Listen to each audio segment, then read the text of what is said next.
Hello and welcome back to Fallout 76. Today we are going to have a look at the minigun. The minigun we're going to be testing is anti-armor, faster fire rate, 90% reduced weight. Now this is something I've had in my stash for a very long time, but haven't really used it because this character up until very recently was never spec'd as a heavy gunner.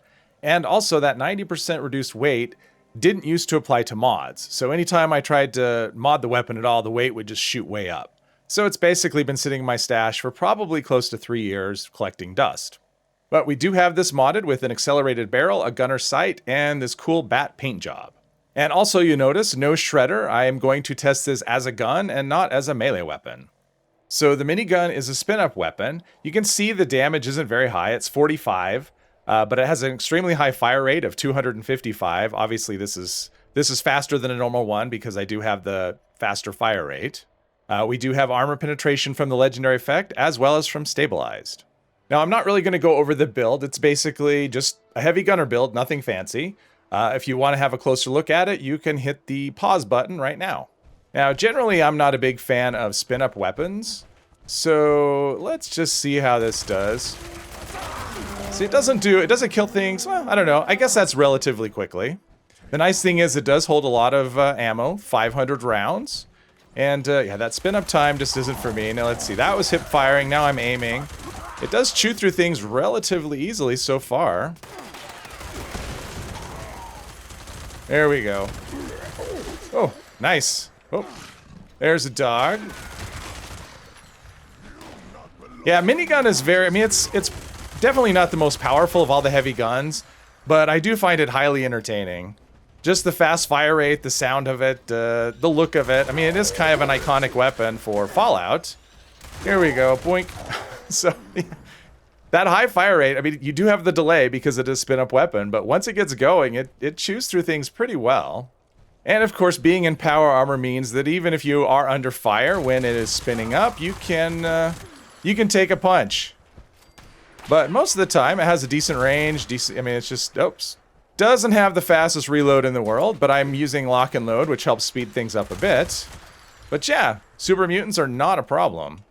So robots they tend to be more heavily armored. So I could see having the low damage output being a little bit of an issue. But we're chewing through them. Oh, got a little bit of stagger there. But yeah, chewed through that one, no problem. Let's see what we got here. Big old explosion from that one, but Gutsy goes down without issue. Now, obviously, with such a high fire rate, you will chew through ammo pretty quickly. The upside is it's actually pretty decent when it comes to crafting. Plus, you can use a Gatling, just a regular Gatling gun, and farm it in daily ops, because the Gatling gun uses hardly any ammo, and you'll get a ton back. So you can use the Gatling gun to kind of replenish this. There we go. Yeah, robots, not a problem either. Well, so far, everything is going down very quickly. So, let's see. Mirelurk shouldn't be a problem.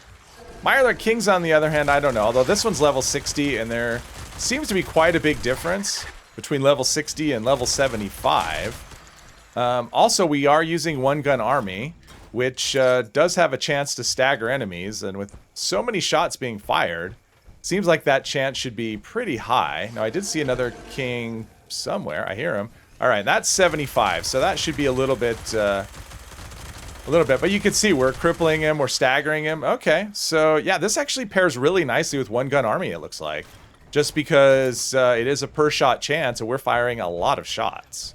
So it's similar to how, you know, Enforcer works with shotguns, because it is per pellet. So Enforcer works really well for crippling and staggering enemies, and this one is just running away, which was the smart thing to do, considering they only have a machete. But let's see how we do against a Mirelurk Queen.